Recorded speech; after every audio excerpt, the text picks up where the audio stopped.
সুপ্রিয় শিক্ষার্থীবৃন্দ, আসসালামু আলাইকুম সবাইকে। প্রতিদিনের মতো আজকেও আমি তোমাদের সামনে হাজির হলাম।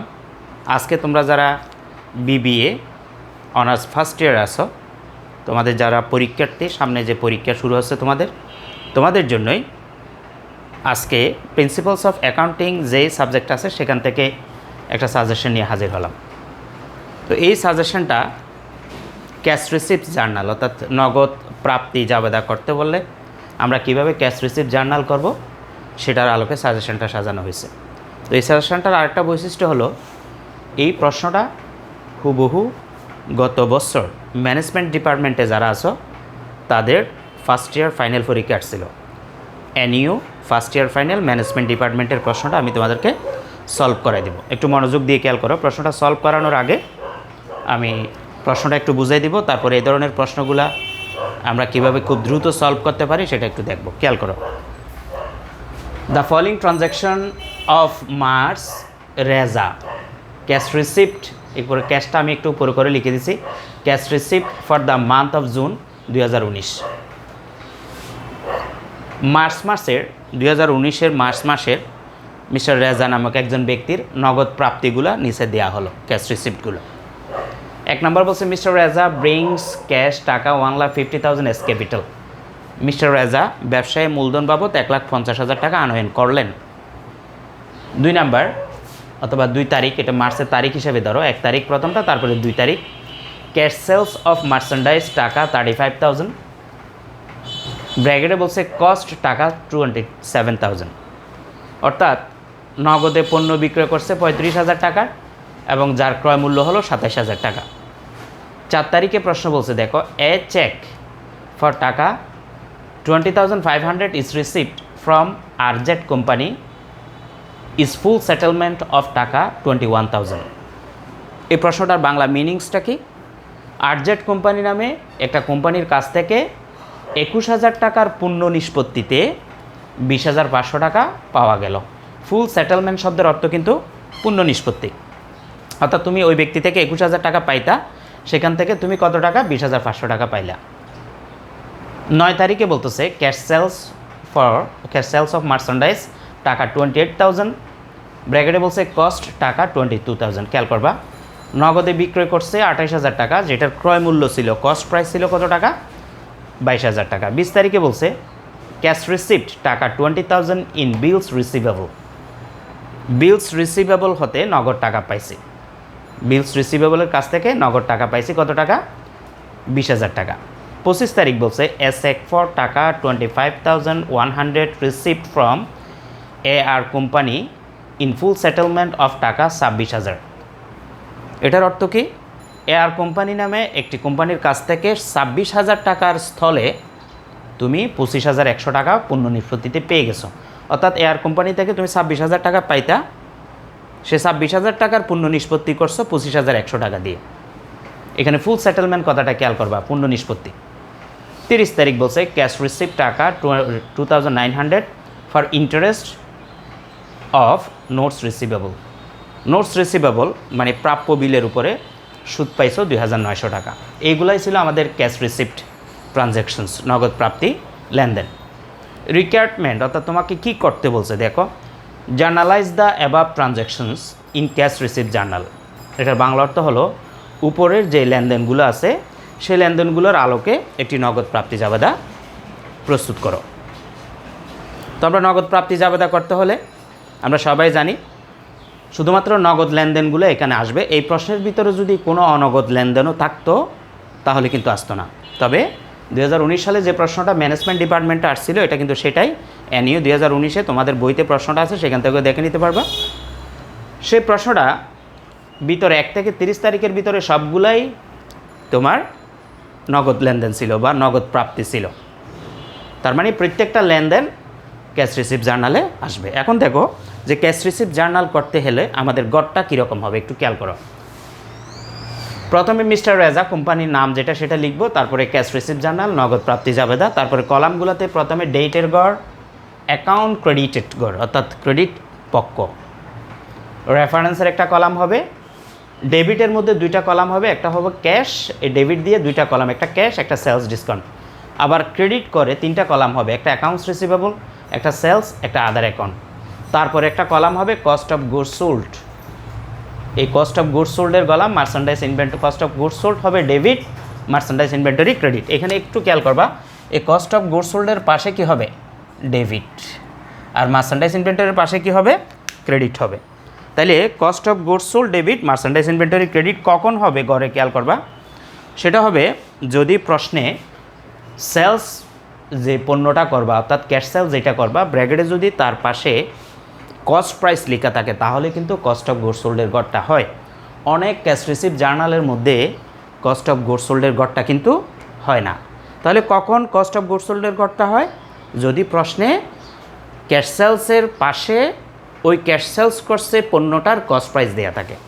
গেল প্রশ্নের আলোচনা। এখন আমরা সেগুলোকে একটা একটা লেনদেন পরে পরে আবার এখানে আমরা ইন করব বা এখানে সেট আপ দিব। খেয়াল করো 1 নাম্বার অর্থাৎ 1 তারিখে, মার্চের 1 তারিখ। তাহলে আমি মার্চের 1 তারিখ প্রথমে সালটা লিখব 2019, তারপরে মার্চ 1 দিলাম। M1 মানে হলো মার্চ 1, জাস্ট আমি ছোটো করে লেখার জন্য দিছি, কলমটা থেকে তো কালি পড়তেছে। ওকে, জাস্ট কন্টিনিউ করো তোমরা।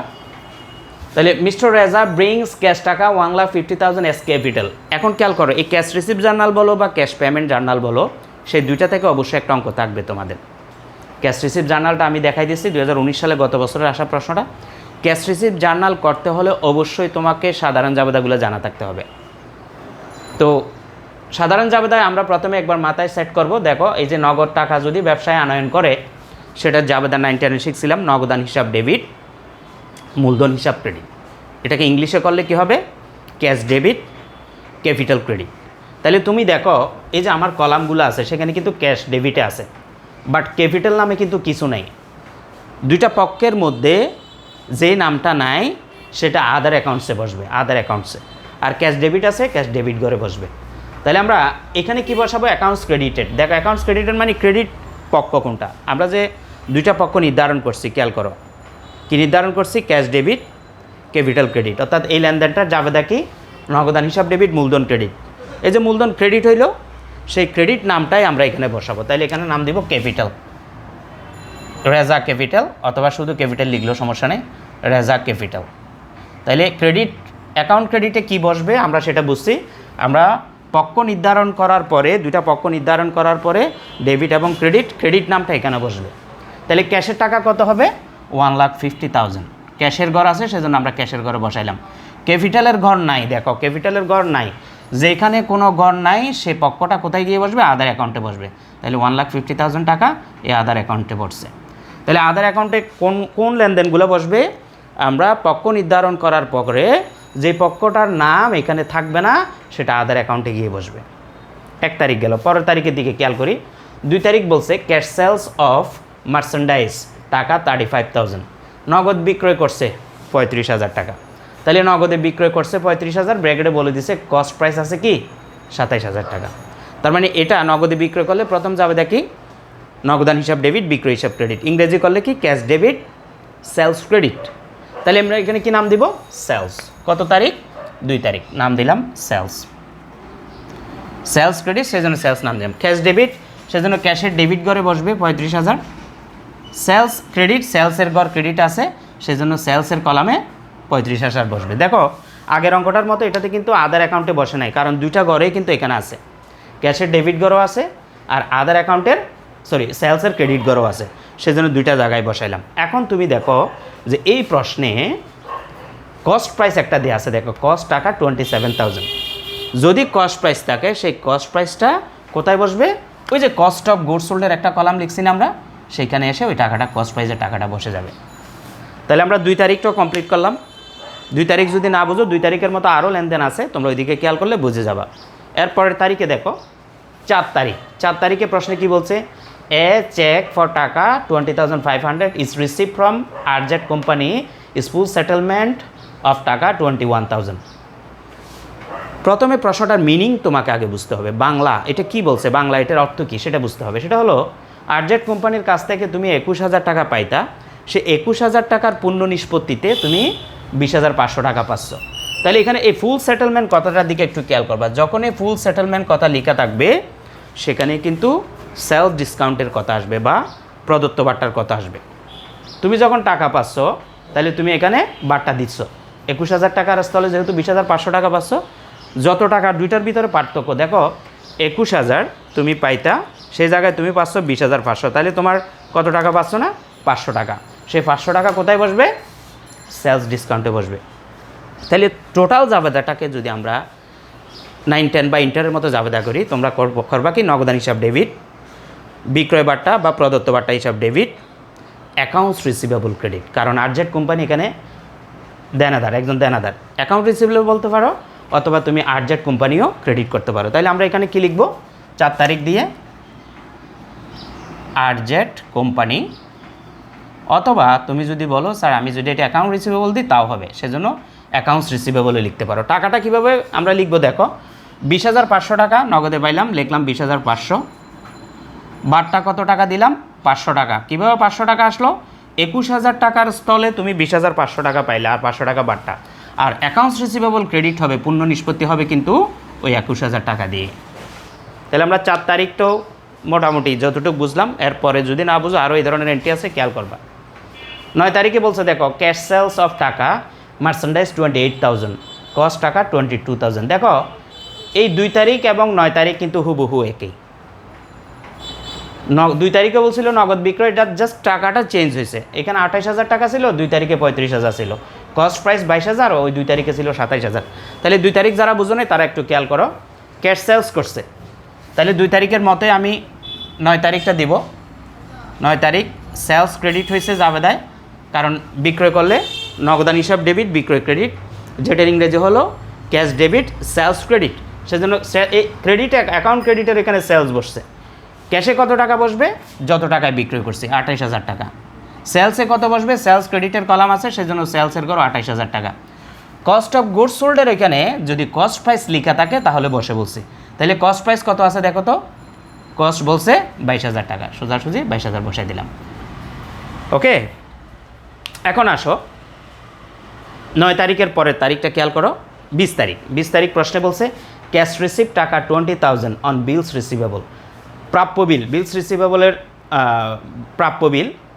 প্রাপ্য বিলের পরিবর্তে তুমি 20,000 টাকা পাইছো। এটার জাবেদা হলো ক্যাশ ডেবিট, ক্যাশ যেহেতু আসছে, বিলস রিসিভেবল ক্রেডিট, সেজন্য আমরা ক্রেডিট অ্যাকাউন্টের এখানে বা অ্যাকাউন্ট ক্রেডিটের এখানে বিলস রিসিভেবল লিখব। 20 তারিখ দিয়ে যেহেতু বিলস রিসিভেবল ক্রেডিট লিখছে, বিলস রিসিভেবল ক্রেডিট হয়েছে জাবেদায়, সেজন্য আমরা এখানে বিলস রিসিভেবলটা ক্রেডিট পক্ষ হিসাবে লিখলাম। ক্যাশ ডেবিট, সেজন্য ক্যাশের ডেবিট করে লিখব কত টাকা? 20,000 টাকা, লিখলাম 20,000। বিলস রিসিভেবলের কলাম কিন্তু প্রশ্নের ভিতরে লেখা নাই। দেখো আমি বলছিলাম প্রত্যেকটা লেনদেনকে 2টা পক্ষ করার পরে যে যে পক্ষগুলোর নাম থাকবে সেগুলো বসাই দেব। কোনো কারণে যদি কোনো পক্ষের নাম না থাকে তাহলে সেটা কোথায় বসাবো? আদার অ্যাকাউন্টে বসাবো। তাহলে আদার অ্যাকাউন্টে আমরা এই 20,000 টাকা বসবে। এতক্ষণ বসে নাই, কারণ এতক্ষণ পক্ষগুলোতে কিন্তু নাম ছিল, খেয়াল করে, এতক্ষণ নাম ছিল, সেলস ছিল, হ্যাঁ, তারপরে অ্যাকাউন্টস রিসিভেবল ছিল, সেজন্য পক্ষগুলোতে বসছে। তাহলে এটাতে বসে নাই, এটাতে যেন আদার অ্যাকাউন্টে কেন বসছে? কারণ এই যে আমরা ক্যাশ ডেবিট করলাম 20 তারিখের, বিলস রিসিভেবলের গড় কিন্তু প্রশ্নটার এই যে আমাদের কলামটার ভিতরে নাই। যে কলামের ভিতরে না থাকলে সেটা কোথায় অ্যাড হবে? আদার অ্যাকাউন্টে অ্যাড হবে। ওকে, এখন আমরা যাব পরেরটাতে। দেখো 20 তারিখের পরে 25 তারিখ। 25 তারিখের দিকে তুমি খেয়াল করো, এ চেক ফর টাকা 25,000 received from air company in full settlement of taka 26,000। দেখো এই 25 তারিখের সাথে হুবহু 4 তারিখের মিল আছে। 4 তারিখ যেরকম 25 তারিখ ঠিক একই রকম, জাস্ট টাকাটা চেঞ্জ, কোম্পানির নামটা চেঞ্জ। তাহলে তোমরা 4 তারিখ যেটা বুঝছো, তোমরা 4 তারিখ যেটা করছো সেটার মতে আমরা 25 তারিখটা এন্ট্রি দেব। 25 তারিখে যাই, তাহলে কোন কোম্পানি? Air company. এখানে এয়ার কোম্পানিও লিখতে পারো, ওরা যেভাবে লিখছে এয়ার কোম্পানি, অথবা অ্যাকাউন্টস রিসিভেবলও লিখতে পারো। তাহলে এয়ার কোম্পানি থেকে আমরা টাকা পাচ্ছি 25,100 টাকা, তাহলে ক্যাশ ডেবিট হবে 25,100। এখানে একটা কথা খেয়াল রাখবা, চেক পাওয়া কিন্তু নগদ টাকার সামিল। ক্যাশ রিসিভ জার্নালের মধ্যে চেক পাওয়া নগদ টাকার সামিল, সেজন্য নগদের ঘরে বসবে। আর এটা কার ঘরে ক্রেডিট হবে? যেহেতু এটা অ্যাকাউন্টস রিসিভেবল থেকে পাচ্ছি, সেজন্য 25,100 টাকা অ্যাকাউন্টস রিসিভেবলে বসবে। হ্যাঁ, এখানে একটু খেয়াল করতে হবে যে 25,100 টাকা পাচ্ছি আমরা, ঠিক আছে, কত টাকার পরিবর্তে পাচ্ছি? আমরা পাচ্ছি 26,000 টাকার পরিবর্তে। 26,000 টাকার পরিবর্তে 25,100 টাকা পাইলে তাহলে আমাদের ডিসকাউন্ট কত দিতে হচ্ছে? 26,000 মাইনাস 25,100, তাহলে আমার ডিসকাউন্ট দিতে হচ্ছে কিন্তু 900 টাকা।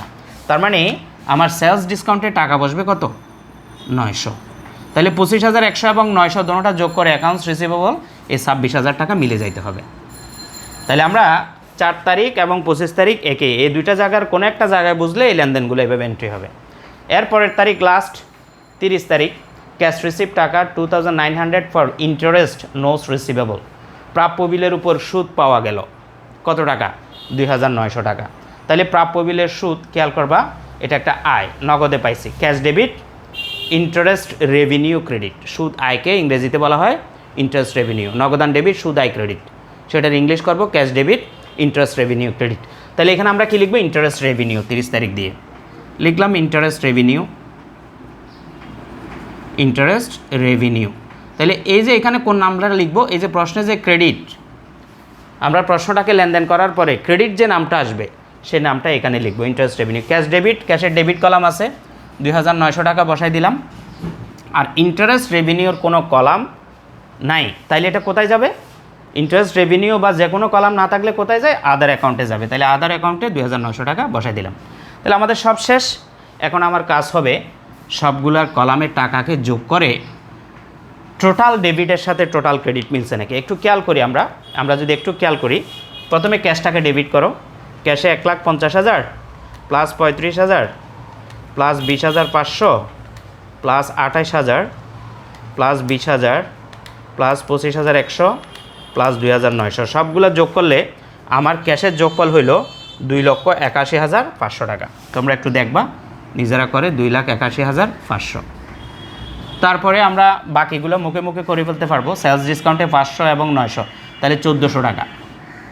তারপরে আমার অ্যাকাউন্টস রিসিভেবলে একটা আছে 21,000 আর একটা আছে 26,000। 21,000 এবং 26,000 আমরা করে দেখি, 21,000 এবং 26,000 হয় 47,000। তাহলে আমরা অ্যাকাউন্টস রিসিভেবলের কলামের যোগফল পাইলাম কত? 47,000। তারপরে আছে সেলসের কলাম, সেলসের কলাম একটা 35,000 আর একটা হলো কত? 28,000। তাহলে 35 এবং 28 হয় কত? 63,000 টাকা। সেলসের কলামও পেয়ে গেলাম 63,000। এখন আসো আদার কলামের যোগফল। আদার কলামে অনেক বড় বড় ফিগার বসছে। একটা আছে 1,50,000, তারপরে আছে 20,000, তারপরে আছে 2,900। তাহলে আদার কলামের যোগফল কত? 1,72,900 টাকা। 1,72,900। এখানে খেয়াল করবা, এই যে আমরা দুইটা কলাম করলাম, এই যে কলামগুলো করলাম, এই কলামগুলোর ক্লোজ করে দিব। এখানে এই যে কলামগুলোকে ক্লোজ করে দিব। ক্লোজ করার পরে যে কাজটা করবা, এই যে দুইটা ডেবিটের কলাম হইল, একটা ক্যাশ একটা সেলস ডিসকাউন্ট, সেই জন্যটা আমরা যোগ করে একটু দেখব। সেই জন্যটা যোগ করে কত হয় একটু দেখব। আমাদের 2,81,500 ক্যাশের যোগফল আর একটা 1,400 টাকা ডিসকাউন্টের যোগফল ডেবিট ছিল, তাইলে যোগ করলে 2,82,900 টাকা। তাইলে আমরা ডেবিটের যোগফল পেয়ে গেলাম 2,82,900। এই ডেবিটের যোগফলের সাথে ক্রেডিট যে তিনটা কলাম হয়েছিল সেই তিনটা যোগ করে যদি 2,82,900 হয় তাইলে অঙ্ক মিলছে। 47,000 একটা আছে, 63,000 প্লাস আদার অ্যাকাউন্টের যোগফল 1,72,900। তাহলে দেখলাম যোগ করে 2,82,900। তাহলে আমরা ক্রেডিটের এই তিনটা কলামের যোগফল, এগুলো জাস্ট আমি বোঝার জন্য দিক চিহ্নগুলো দিচ্ছি, 2,82,900 টাকা। 2,82,900। ওকে, তাহলে আমরা এই 2,82,900 ডেবিটের যোগফল এবং ক্রেডিটের যোগফল মিলে গেছে। জাস্ট কস্ট অফ গুডস সোল্ডের কলামটা জাস্ট টাকাগুলো যোগ করে দেখাবা, এটা এদের সাথে যোগ বিয়োগের কোনো দরকার নেই। 27,000 এবং 22,000 এই দুইটা যোগফল হলো 49,000 টাকা। এদের সাথে এটা আলাদাভাবে যোগ হয়ে বসে থাকবে। তাহলে আমরা ক্যাশ রিসিপ্ট জার্নালের আগেও কিছু অঙ্ক দিছিলাম, এখানেও আজকে 19 সালে ম্যানেজমেন্ট ডিপার্টমেন্টে যারা আছে তোমাদের আসা প্রশ্নটা দিলাম, সলভ করে দিলাম। এ ধরনের প্রশ্নগুলো নিয়ে আমি 1 মাসের একটা ক্র্যাশ কোর্স, সংক্ষিপ্ত কোর্স চালু করছি। আজকে থেকে ক্লাস শুরু হবে। তোমরা যারা চাও ক্লাসে জয়েন করে তোমাদের এই সংক্ষিপ্ত সময়ের মধ্যে 30টা ক্লাস দিব, তার ভিতরে প্রিন্সিপালস অফ অ্যাকাউন্টিংয়ের যে চ্যাপ্টার থেকে অঙ্ক আসে সেগুলো সলভ করে দিয়ে তোমাদেরকে শতভাগ প্রস্তুতি করে আমরা কেন্দ্রে পাঠানোর ব্যবস্থা করব। তো ভালো থাকবা সবাই, শুভকামনা রইল। আসসালামু আলাইকুম, সবাইকে ধন্যবাদ।